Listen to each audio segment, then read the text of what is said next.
Salve, salve! Tirem as crianças da internet, porque está começando mais um vídeo do canal Crimes e Mistérios. Esse bordão não é meu, pelo menos não totalmente. É do Paulo Bonfá, da época do MTV Rock Go.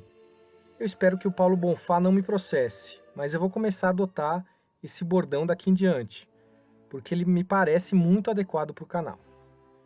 Até porque, se o Paulo Bonfá me processar, como eu não tenho dinheiro, ele não vai ter nada a receber. Hoje nós vamos ver o caso de Lyle Stevick, ou o caso da morte do homem que não existia. É um caso que foi solucionado, acho que é o primeiro caso que eu trago aqui no canal que teve uma solução, mas o vídeo vai ser curto. Isso pode parecer uma contradição. Como que finalmente um caso solucionado, um caso resolvido, vai trazer um vídeo curto, um vídeo com tão poucas informações? É porque o desfecho do caso, as respostas a todos os mistérios que envolvem esse caso, elas foram dadas a um pequeno grupo de pessoas. Então, nem todas as respostas vieram a público. As respostas que vieram a público foram parceladas e muito pequenas. Então, tem detalhes desse caso que a gente ainda ignora, mas o caso, do ponto de vista jurídico e policial, foi solucionado. Vamos então ao caso. Em 14 de setembro de 2001, um homem jovem fez check-in em um hotel localizado em Amanda Park, no estado de Washington, nos Estados Unidos. Era o Hotel Lake Quinault Inn, esse que aparece aí na foto. Ele chegou até essa área de ônibus. Um funcionário do hotel diria posteriormente à polícia que esse homem poderia ser canadense por causa do seu sotaque. Ao se registrar no quarto, ele deu o nome de Lyle Stevick e forneceu como endereço residencial o que mais tarde foi descoberto como na verdade sendo o endereço de um outro hotel, uma instalação da Best Western em Meridian, Idaho. A polícia chegou a localizar esse hotel, mas nenhum dos funcionários reconheceu fotos do rapaz. E aí você vê uma foto real do papel onde ele se registrou no hotel. Então ali consta o quarto que foi dado a ele, número 5, o nome dele, Lyle Stevick, o endereço que ele forneceu, que com certeza era falso, obviamente ele não morava ali, ele simplesmente deu um endereço de um hotel aleatório para ter um endereço para fornecer, e outros detalhes. Lyle teria sido visto andando de um lado para o outro na estrada que passava na frente do hotel, mas a polícia não pôde verificar com precisão se isso aconteceu antes ou depois que ele fez o check-in e pagou pelo quarto. Ele solicitou e recebeu um segundo quarto depois de reclamar do barulho externo. Ele tinha recebido primeiramente esse quarto aí, o de número 5. Só que esse quarto ele ficava voltado para a rodovia. Ele achou muito barulhento e solicitou outro. E mudou de quarto. Ele pagou somente por um pernoite, mas informou que ficaria por 3. E exatamente 3 dias depois de começada a sua estadia, os funcionários locais encontraram o sujeito sem vida no quarto que ele ocupava. Lyle foi encontrado na segunda-feira, dia 17 de setembro de 2001, enforcado com o próprio cinto amarrado a uma barra de armário em um dos cantos da sala do quarto que ele ocupava. Perto dele, em uma das mesas de cabeceira, tinha um papel dobrado que dizia para o quarto, for the room. É esse bilhete que vocês estão vendo aí na imagem. Era o dinheiro que ele tinha deixado para as despesas de estadia dele.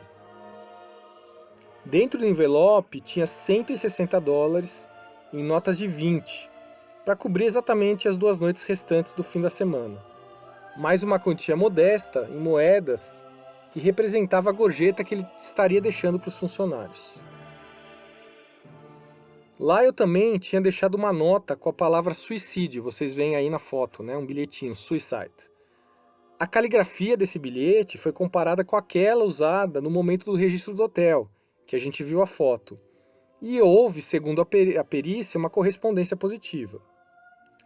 Se pensa que ele tinha morrido no dia 16 de setembro, ou seja, um dia antes do corpo ter sido descoberto. Após a descoberta do corpo, a polícia informou que o homem havia fechado as cortinas da sala e forrado o armário no qual ele tinha se enforcado com travesseiros. Se especula que ele possa ter cometido suicídio devido à depressão ou então devido a uma doença fatal. Mas essa hipótese de uma doença fatal não se confirmou durante a autópsia. Também se teorizou que o homem era nativo de um país que não falava inglês. Isso porque o investigador disse que em um pedaço de papel que tinha sido localizado em uma lixeira, havia a palavra suicídio escrita várias vezes, como se ele estivesse praticando. Lyle Stevick não tinha bagagem com ele, apenas uma escova de dentes e uma pasta de dentes. Interessante, né? Para quem acompanhou o caso do Roland T. Owen, essa é mais uma coincidência com aquele caso. Se vocês não assistiram, recomendo que vão lá assistir porque é um caso muito interessante. O Roland T. Owen também foi um homem que morreu num quarto de hotel e que também não levava bagagem consigo. Somente pasta, escova de dente e, no caso dele, uma escova de cabelo. É uma das coincidências com esse caso. Eu sugiro que vocês assistam para quem ainda não assistiu. O Lyle Stevick usava uma camisa azul com desenho xadrez, uma camiseta cinza por baixo, calças jeans azul e botas pretas. A camisa xadrez que ele levava por cima foi deixada numa poltrona ao lado da cama, antes dele cometer suicídio. É exatamente essa poltrona e essa camisa que vocês veem na foto. Está um pouquinho desfocada, mas foi a foto feita à época pela polícia. A presença da polícia e dos paramédicos foi imediata. O cadáver do Lyle Stevick foi levado ao médico forense para fazer as investigações necessárias. Mas é a partir desse ponto que começa o real enigma. Entre os pertences do falecido não foi encontrada nenhuma identificação que corroborasse o nome de Lyle Stevick. A causa da morte foi imediatamente determinada como suicídio, mas os dados de evidências forenses, como registros dentários, impressões digitais e DNA, não correspondiam a ninguém que estivesse dentro de qualquer sistema de registro nos Estados Unidos. Esses registros de identificação também foram colocados em bancos de dados internacionais, incluindo o CODIS. O CODIS é um banco de dados internacional de DNA, mas nenhuma correspondência foi feita. O Lyle parecia simplesmente não existir. Ele não constava em qualquer sistema, o DNA dele não constava em qualquer sistema, nem seus registros dentários, nem impressão digital. Era como se o homem não existisse. Se acredita que antes dele ter chegado no Lake Quinault Inn, ele tenha ido à área de Port Angeles ou Aberdeen, locais onde os ônibus viajam diariamente para Amanda Park, que é onde ficava o hotel que ele se hospedou. Ele não foi, no entanto, reconhecido por nenhum dos motoristas de ônibus. Também havia 2 homens desaparecidos naquele momento, Alexander Craig e Steven Needham, só que eles foram descartados como possíveis identidades do Lyle, por conta da aparência física e de todos os testes forenses que a gente já mencionou. Lyle foi descrito como um homem jovem, de pele clara, com aproximadamente 20 a 30 anos de idade, com cabelos escuros e olhos claros, que eram de uma tonalidade entre verde e castanho. No entanto, sua origem era motivo de controvérsia. Ele tinha uma aparência de um homem branco, mas digamos assim, uma aparência genérica. Não se sabia se a origem dele era americana, hispânica, europeia, se chegou a cogitar inclusive que fosse do Oriente Médio. De acordo com os depoimentos de quem trabalhava no hotel Lake Quinault, o misterioso indivíduo só havia dirigido a palavra a eles na sexta-feira, quando chegou. No sábado, ele se limitou a receber toalhas limpas e no domingo ele chegou inclusive a recusar a limpeza do quarto.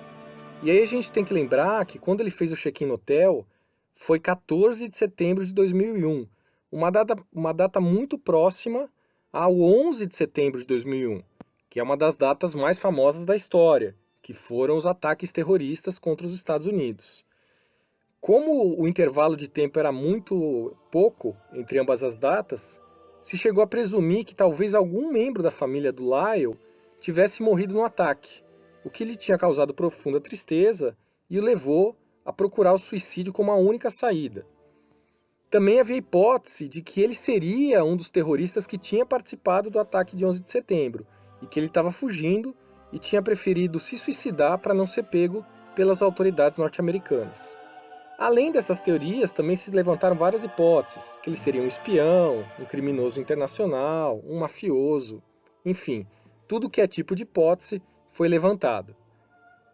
Apesar da análise de suas características étnicas ter sido inconclusiva, a análise do DNA concluiu que o genoma dele era pelo menos 1/4 de nativo americano e 1/4 de hispânico ou espanhol. Os dentes do Lyle mostraram evidências de tratamento anterior com um aparelho. Ele tinha uma velha cicatriz de remoção de apêndice também na barriga. Também tinha o queixo dividido e os seus lóbulos das orelhas eram grudadas, o que é uma característica genética. O exame também mostrou que ele tinha perdido recentemente muito peso, até 18 quilos, segundo o médico legista. Esse médico estimou essa diferença de peso depois de observar que o tamanho da calça jeans do Lyle era bastante grande em comparação ao seu corpo. Então vocês veem aí uma foto real da autópsia em que a mão dele aparece realmente muito magra, né? É uma mão que é praticamente só osso.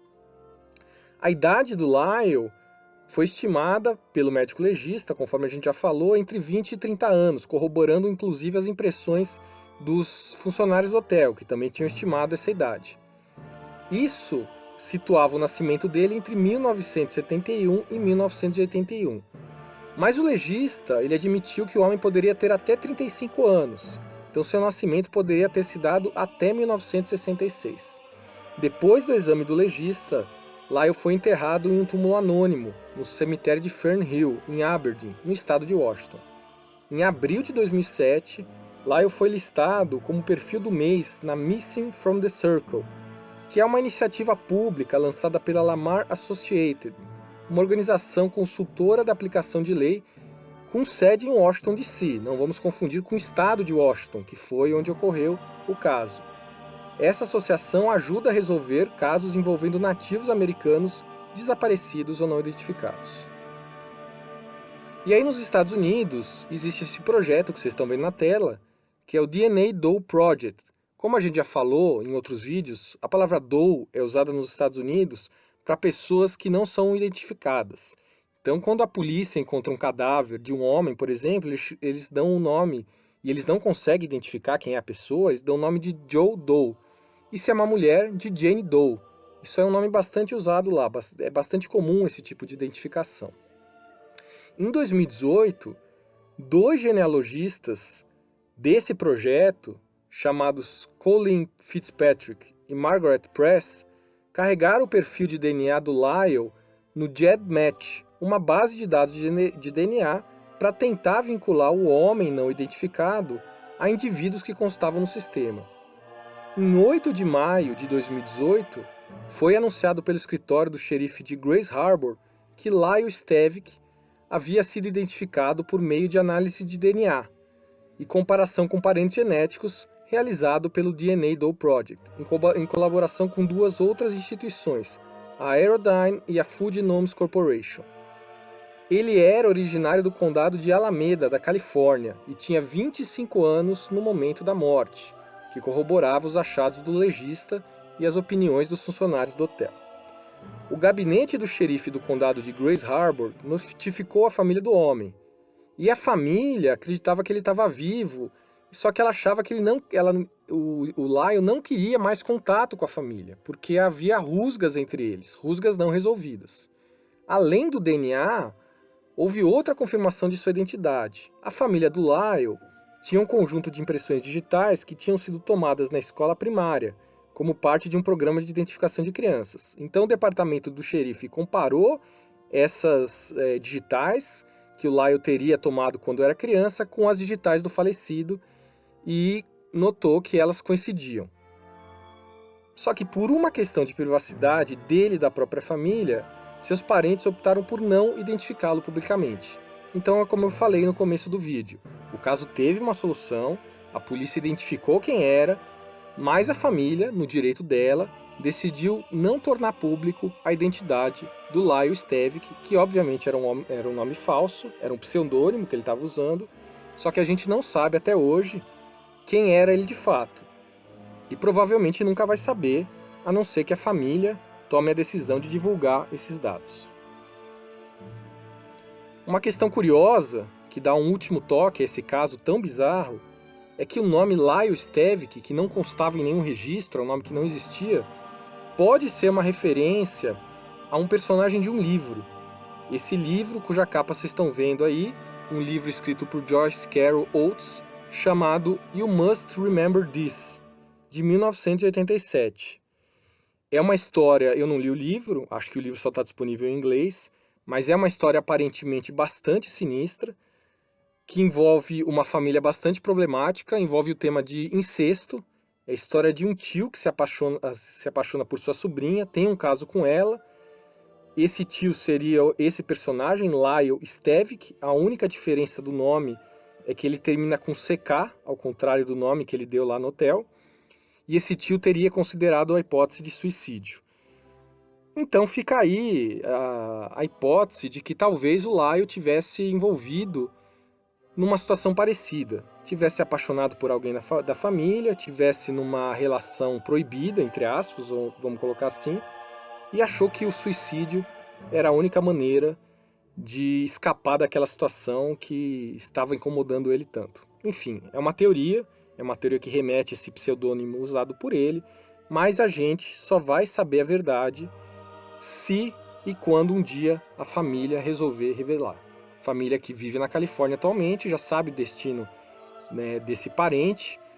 O que é muito estranho é que a foto dele foi amplamente divulgada na época da morte dele, e a família, não sei porquê, parece que não teve acesso a essa informação, não teve acesso à foto, às notícias, e nunca apareceu para dizer que aquele poderia ser um familiar deles que estava sumido. Isso também é uma coisa muito difícil de explicar.